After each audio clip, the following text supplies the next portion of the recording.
Hey guys, Dylan Allen from Allen Endurance Coaching. Today we're talking about post-workout nutrition. It's not as complicated as you think, but there are some pointers that I can give you. So stick around, hopefully we'll learn something.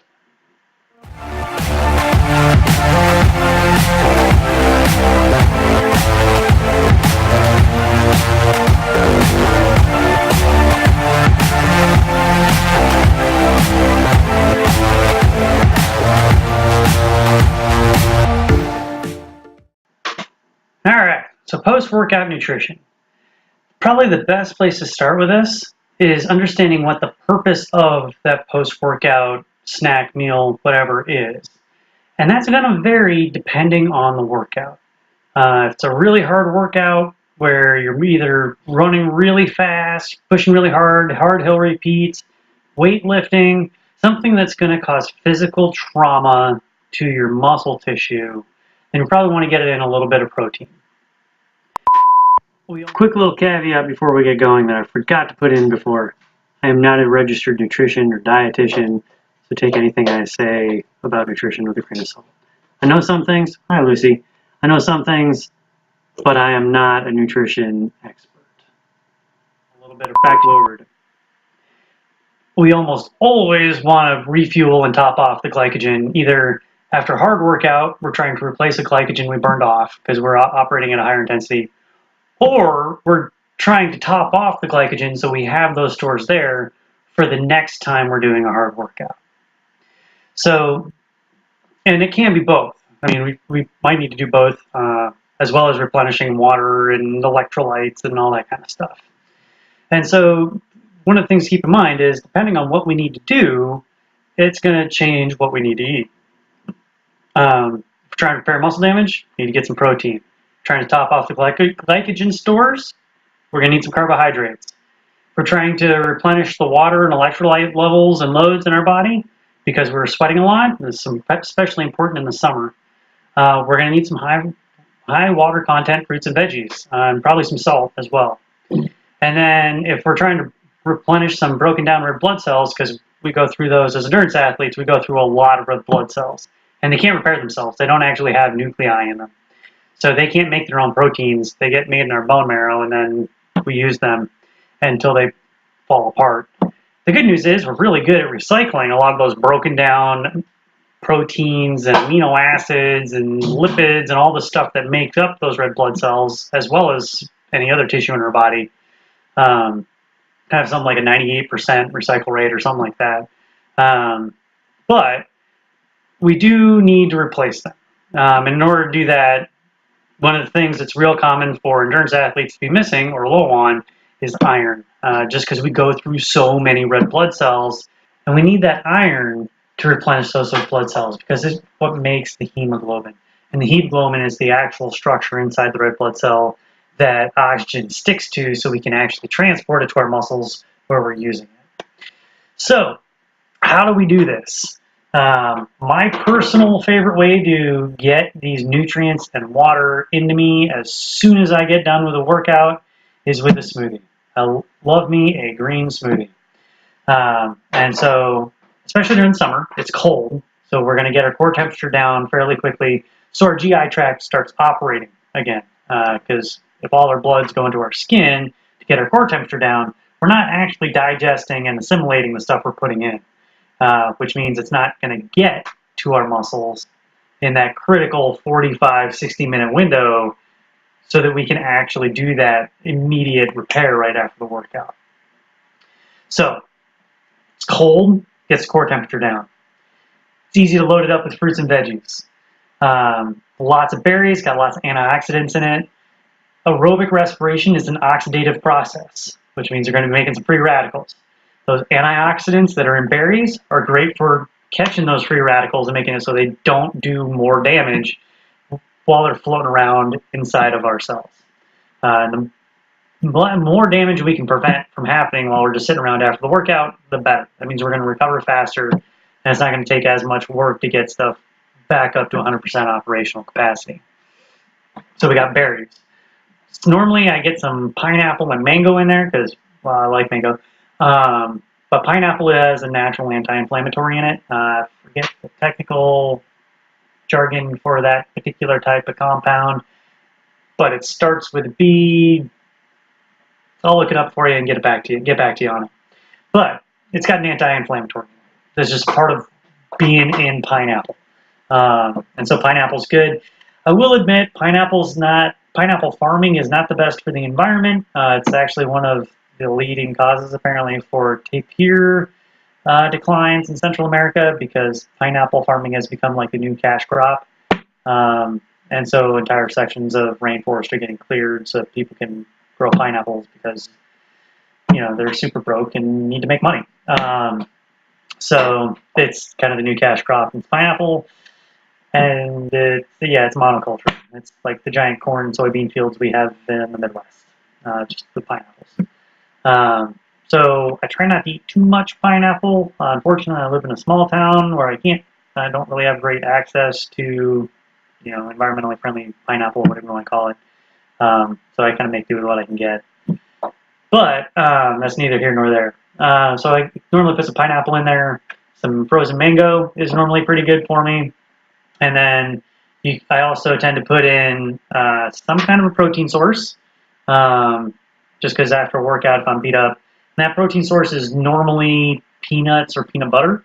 Sometimes it's some chia seeds or something like that. It doesn't have to be a lot of protein. It's because we're so good at reassimilating the proteins and the amino acids we're breaking down when we're taking stuff apart that's broken. The other nice part about using peanuts or peanut butter is they have a high lipid content. And if you're an endurance athlete, where one of the primary things we're trying to develop all the time are new mitochondria, those mitochondria are built out of lipids. The things that turn fat into ATP, which is the molecule we use to power those muscle contractions, those powerhouses are made out of lipids. They're made out of phospholipid bilayers, just like your cell membranes that surround the whole cell. And so if we get some micro tears in those muscle fibers, it's going to take some lipids to kind of glue them back together. And if we're trying to build more mitochondria, we're going to need lipids to do that too. Granted, most of us have more than enough lipids hanging around in the form of body fat, but we're not really short on them. But if we're trying to get stuff repaired faster, getting in healthy fats, whether it's from some kind of a nut or a fruit or something like that, that's going to be good for you, because it's going to hit your bloodstream faster than having to metabolize and break down fat from over here where we're storing it, get it into our bloodstream, transport it to the muscle tissue, and then soak it up there, as opposed to just having to go from our gut into our bloodstream. It avoids the whole having to break it down so much. The other nice thing it does is it helps us replenish some of those calories, and it helps us stay a little fuller, because liquid, we assimilate it fast and it goes through you fast, so you're going to be hungry sooner. And so if you're trying to actually work and do stuff afterwards, you're going to get hungry again. So having some lipids in there and a little bit of protein kind of help keep that from happening, just from like a daily logistical managing your day standpoint. And then, so we're getting the carbohydrates from our fruit, so we can top off those glycogen stores, and then we're getting some more minerals, mostly minerals, from any greens we put in there. And this includes calcium, which is important for not getting stress fractures if you're a high volume athlete. If you're spending a lot of time on foot, and you're getting just the total number of steps you're getting in over the course of a week or a month is high, then you're going to start needing to make sure you're getting that calcium in, especially postmenopausal women. You get the calcium in from the greens, you suck it up, and you're like constantly getting some in. You don't necessarily have to be 100% dependent on some kind of a supplement. Calcium will also help you uptake zinc, which is that combination of zinc and calcium can help with muscle relaxation. So if you're getting a lot of knots, you got something that's chronically tight, spasmy, calcium and zinc can kind of help that muscle relax a little bit so that you're not running into complications from that. Also help you sleep at night, more relaxed. More sleep equals better recovery. Back to the smoothie. So we got some frozen fruits, We got some kind of green. It doesn't really matter what the green is. It can be spinach if you're not a huge fan of greens. I personally recommend spinach because it doesn't have a strong flavor profile, so you can put it in there. It's going to turn it bright green, but that's over unless you got strawberries in there, it'll be kind of a brown color. But it doesn't really taste like much. You can also use kale. There's multiple varieties of kale. Some taste much better than others. Personally, dino kale or flat kale will generally taste better than curly kale, which is what I over the years have found to be most readily available at the grocery store. But if you get the Italian dino flat kale, the name depends on who you're buying it from. That's the good stuff. It's not as bitter. And so you can put it in your smoothie, and like the spinach, it won't add like a super strong bitter profile to it. Another thing that's pretty good are beet greens. Beets tend to have, beets are really sweet. If you didn't know it, beets are one of the two main sources of like table sugar. Sugar beets.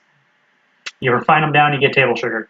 So if you're putting beets in your smoothie, it's going to really sweeten it up. And the greens from them have a lot of the same compounds, and they're actually really good at helping replenish the red blood cells as well. So beet greens, if you're getting some beets for something, save the beet greens. Don't just cut them off, throw them away. They're good. They're good in smoothies. Just make sure, just with all your greens, make sure you rinse them off and get all the dirt and crud off of them, because most grocery stores don't do a good job of that. So yeah, we got fruits, we got greens, some kind of a liquid, just enough to blend it up and get it to the consistency that you like.